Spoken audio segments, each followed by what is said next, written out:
السلام عليكم ورحمة الله وبركاته. حبايب قلبي، كل سنة وانتم طيبين. رمضان على الأبواب.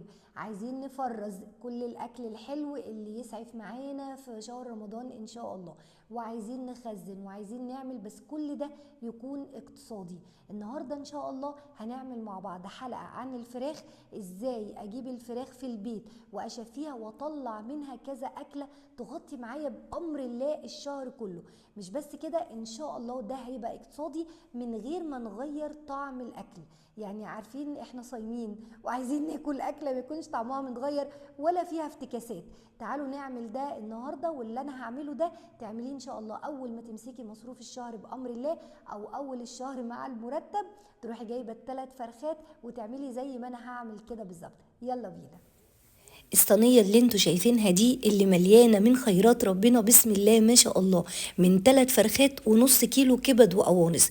تيجي اول الشهر تروحي جايبة 3 فرخات وتجيبي نص كيلو كبد وقوانص، وهنعمل كل الوصفات اللي انتوا شايفينها وكل القطعيات اللي انتوا شايفينها. كل قطعية من دول تاخد لك يوم او تغطي معاكي غدوة، تغطي معاكي الفطار في رمضان.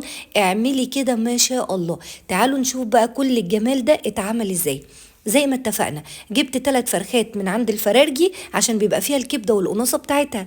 ادي هي الكبد والقوانص بتاعت ال3 فرخات على الطبق اللي فيه نص كيلو كبد وقوانص. وادي ال3 فرخات لسه متغلفين زي ما هم كده، تجيبيها مقلبظه شويه.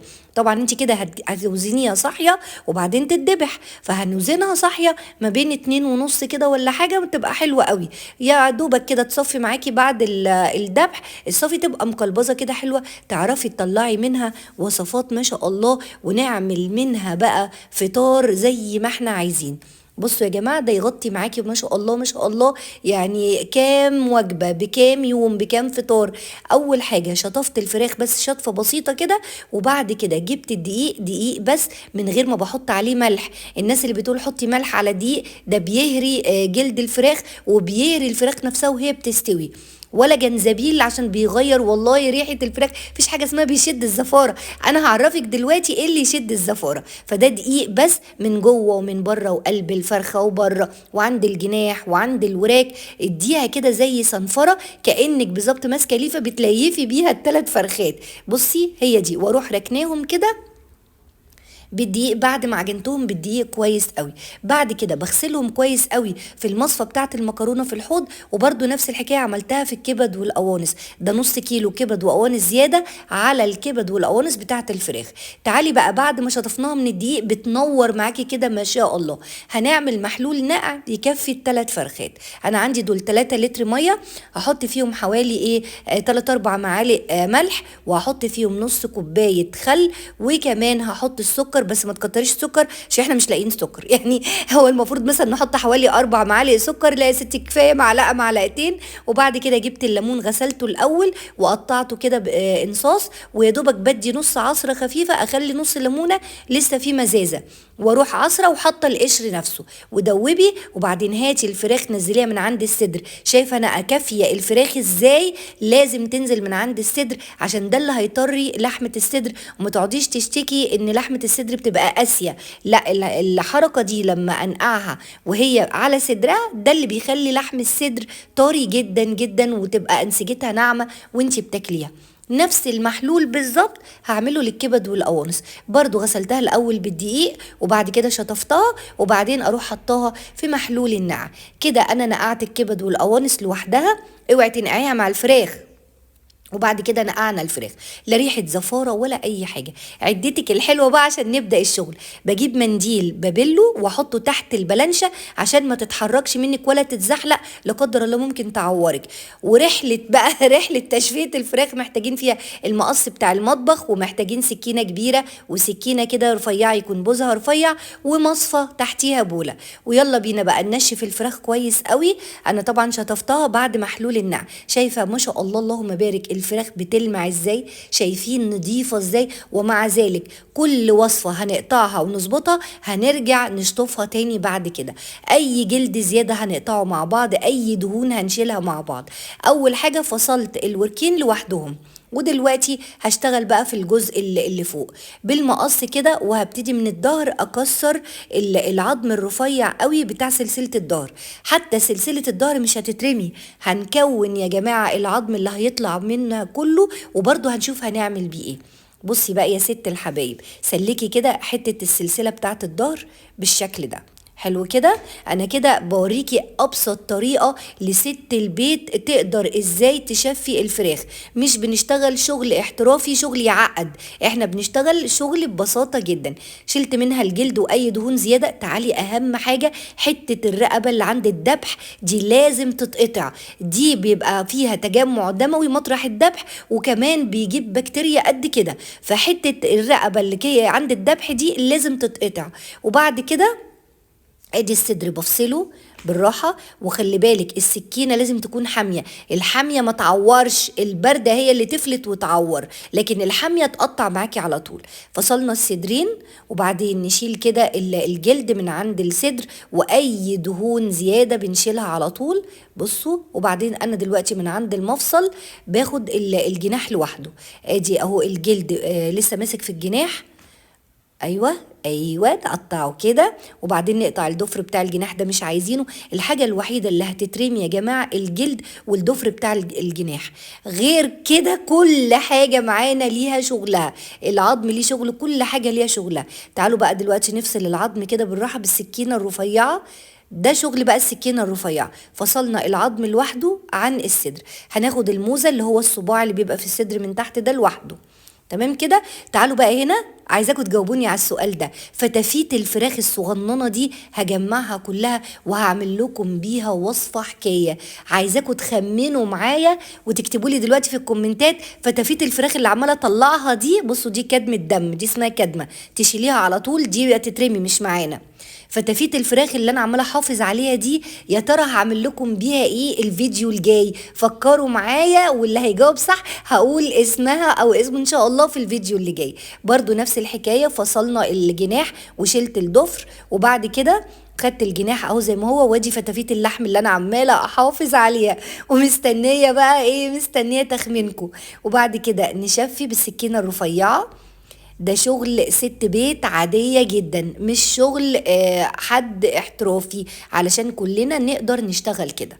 خلاص نشيل برضو كده هنا، بصوا ادي الصدر وادي الموزة، برضو هشيل الموزة لوحدها، هنعمل بيها وصفة لوحدها ان شاء الله. وبرضه بنضفها كده من جميع النواحي زي ما انتوا شايفين.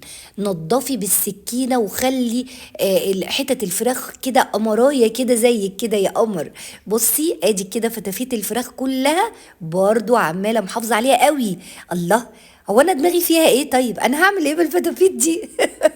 فكروا معايا. وادي كده العظم برضو هيتركن كله، مش هنرمي حاجه، اللهم بارك. ادي الفرخه طلعت لنا، ادي العظم اللي طلع، كل حاجه نظيفه يا جماعه. اي حاجه ما تعجبكيش اقطعيها وشيليها على طول. وادي كده بشفي برضو اي فتافيت فراخ من العظم، وبرضو بروح واخداها مظبطاها كده وركناها برضو على جنب. يبقى كده ادي الصدرين اهم كاملين زي الفل، وادي المستين اللي طلعوا من الصدرين وفتافيت الفراخ اللي انا حريصه عليهم، وادي الجناحين كمان، وكمان العظم اللي طلع. باقي عندنا من الفرخه الوركين اللي احنا كنا مجنبينهم. تعالوا لي بقى كده، هاخد الاول الحتت الجلد والسمين اللي هي كانت بتبقى موجوده تحت دي، مش عايزينها خالص. وبعدين هتجيبي السكينه الكبيره تميليها كده بميله ناحيه المفصل بتاع الورك، وتروحي قطعاها كده بالشكل ده زي ما انت شايفه كده. ميلي ايدك بالسكينه. بقى عندنا الوركين لوحدهم، وعندنا حته العظمه اللي بين الوركين. اكسري الاول المفصل بايدك، وبعدين انزلي بالسكينه من عند المفصل بالظبط. طلع لك الدبوس لوحده وحته الفخذ لوحدها. حته الفخذ دي بقى وصفاتها كتير كتير وافكارها حلوه جدا جدا، هنعرفها مع بعض. بصوا اي سمين اي دهون شيليها. دهون الفراخ دي يا جماعه صعبه وخطر جدا. اوعي دهون الفراخ اللي بتبقى بين الجلد واللحم عند الحروف كده، بصي تخلصي منها تماما، اللي هي بيبقى ايه لونها اصفر، دي لازم تتشال. ادي كده كده الفخدين، وادي كده الدبوسين، ودي كده العظمه كمان اللي بين الوركين. تعالوا نشوف بقى الثلاث فرخات اللي عملناهم بنفس الطريقه. ادي الصدور كلها معانا 6 صدور بسم الله ما شاء الله محملين، والموزات اللي طلعت من الصدور، وفتافيت الفراخ اللي انا محتاسه بيهم رايحه جايه بيهم عشان احافظ لكم عليهم. وادي كده كمان الدبابيس. شوفي بقى الصينيه ما شاء الله اتملت خير. كام وجبه يا جماعه بكام وصفه؟ تخيلي بقى لو انتي العيلة عندك العدد قليل اعملي فرختين يغطوا معاكي ان شاء الله شهر رمضان. احنا مش كل يوم هناكل فراخ، لكن لما نيجي نعمل مثلا يوم فيه فراخ اروح مطلعه من الديب فريزر حاجة كده جاهزة معايا. ادي كده الدبابيس، وادي الفخاد، وادي الجنيحه كمان. وما تنسوش ان احنا كمان عاملين اكله كبد وقوانص بالنص كيلو اللي جبناه زياده مع الكبد والقوانص اللي خرجت من الفراخ، وادي كمان العظم كله. بصوا بقى الجمال. اول حاجه هعملها هشيل الصدور دي كلها احطها في الفريزر حوالي ربع ساعه اساسي عشان نعرف نقطعها. وبعد كده هفصل القناصه لوحدها، كل القوانص في جنب لوحدها والكبده لوحدها. احنا لما بنيجي نعملها على بعضها يا جماعه بننزل القوانص الاول على النار تستوي، وبعدين ننزل الكبده. فلما تيجي تفرزيها ما تحطيهاش على بعضها زي ما انا عملت كده، دي في جنب لوحدها ودي في جنب لوحدها. بصوا الطبق جميل ما شاء الله، اللهم بارك. حاجه كده عسل عسل عسل. دلوقتي الصدور طلعتها من الفريزر شبه اتجمدت، بس ايه ما اتجمدتش نشفت، هي بس متماسكه قوي علشان اعرف كويس قوي اقطعها بانيه. تعالوا بقى شوفوني وانا بقطع بانيه. بصوا البانيه بتاعي، دوسي بكف ايدك على الصدر من فوق وروحي واخده كده سحبه بميله ما شاء الله. بصوا وادي التانيه يا سلام. لا يا جماعه، لا يا جماعه، انا مكاني مش هنا، انا عايزه حد بتاع فراخ يكتشفني يا جماعه. بصوا الصدر طلع لي 4 قطع اللهم بارك. ايه اللي ينجح القطعيه معاكي؟ ان الصدور تتحط في الفريزر ربع ساعه ان شاء الله يا ستي، حتى نص ساعه لازم، علشان تعرفي تقطعيها وتكون متماسكه معاكي كده. لو طريه مش هتعرفي تطلعيها بالشكل ده. ادي كمان الصدر التاني ما شاء الله على الجمال. بصوا الله الله الله. كلمة حلوة بقى، افتحوا نفسي بقى. شايفين بقطع البانيه ازاي يا جماعة؟ ايه ده ايه ده. على فكرة 2 حاجتين لو عملتيهم تعرفي تقطعيه كده، السكينة تكون حامية جدا جدا وصدور الفراخ تتحط في الفريزر. ده كده البانيه اللي طلع معانا بالشكل اللي انتوا شايفينه ده، تقطيعة ايديا وحياة عينيا. ده الصدر بقى اللي باقي اللي انتوا شفتوه ده كان 3 صدور، ده الصدر اللي باقي هقطعه كده مكعبات بالشكل ده عشان نعمله ايه؟ نعمله شيش تاووك مع الفلفل والبصل يزيدوا قد كده. لو حتى طلع لنا نص كيلو مع الفلفل والبصل هيبقوا بأمر الله وببركة الله اكتر من كيلو كمان. دي كده كل القطعيات اللي طلعناها من ال3 فرخات وضفنا عليهم نص كيلو كبد وقوانص بسم الله ما شاء الله. استنوني بقى الفيديو اللي جاي ورا ده على طول، كل وصفة من دول هنتبلها وهقول لكم هنعمل بيها ايه بالظبط. اللهم بارك، هتعجبكم جدا. خليكي شاطرة وخليكي واعية واعملي زيي. انا بعمل الوصفة دي وبعمل الطريقة دي من زمان، من يوم ما اتجوزت، بس الفراخ على حسب عدد افراد الاسرة وعلى حسب احتياجك طول الشهر. كل سنة وانتم طيبين. لسه الفيديوهات اللي جاية بأمر الله هتعجبكم أكتر وأكتر. استنوا الفيديو الجاي. سلام عليكم.